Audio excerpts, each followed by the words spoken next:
আসসালামু আলাইকুম, শুভ সন্ধ্যা। আপনারা দেখছেন এমআরএন নিউজ।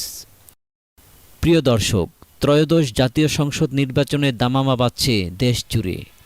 তবে প্রচারণার এই তুঙ্গে রাজনীতিতে দেখা দিচ্ছে চরম বৈপরীত্য। একদিকে বিএনপি চেয়ারম্যান তারেক রহমানের রাজধানীসহ দেশের বিভিন্ন প্রান্তে সশরীরে উপস্থিত হয়ে কেন্দ্র পাহারা দেওয়ার কড়া হুঁশিয়ারি দিচ্ছেন। অন্যদিকে তার দলের ভেতরে বিশৃঙ্খলা ও অসংলগ্নতা নিয়ে উঠছে নানা প্রশ্ন। পাশাপাশি জামায়াতে ইসলামীও তাদের নির্বাচনী কৌশলে আনছে নতুন মাত্রা।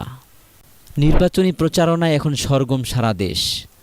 আজ এক বিশাল জনসভায় বিএনপি চেয়ারম্যান তারেক রহমান স্পষ্ট ভাষায় জানিয়েছেন, জনগণ আগামী নির্বাচনে কোনো ধরনের ভোট ডাকাতি হতে দেবে না। তিনি নেতাকর্মীদের পাশাপাশি সাধারণ জনগণকেও ভোটকেন্দ্র পাহারায় থাকার নির্দেশ দিয়েছেন।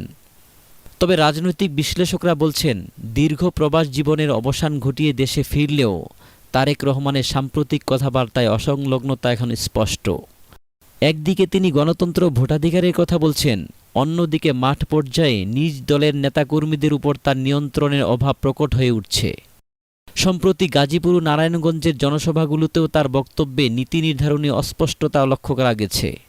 বিশেষ করে দলের ভেতরের কোন্দল এবং প্রার্থী বাছাই নিয়ে তৃণমূলের অসন্তোষ সামাল দিতে না পেরেই এই কেন্দ্র পাহারার ডাককে অনেকেই দায় এড়ানোর কৌশল হিসেবে দেখছেন। নিজের ঘরেই যেখানে নিয়ন্ত্রণের বালাই নেই, সেখানে সাধারণ মানুষকে মাঠে নামানোর এই আহ্বান কতটুকু যৌক্তিক তা নিয়ে খোদ দলের ভেতরেই কানাঘুষা চলছে। বিএনপির এই টালমাটাল পরিস্থিতির ঠিক উল্টো চিত্র দেখা যাচ্ছে জামায়াতে ইসলামীর শিবিরে।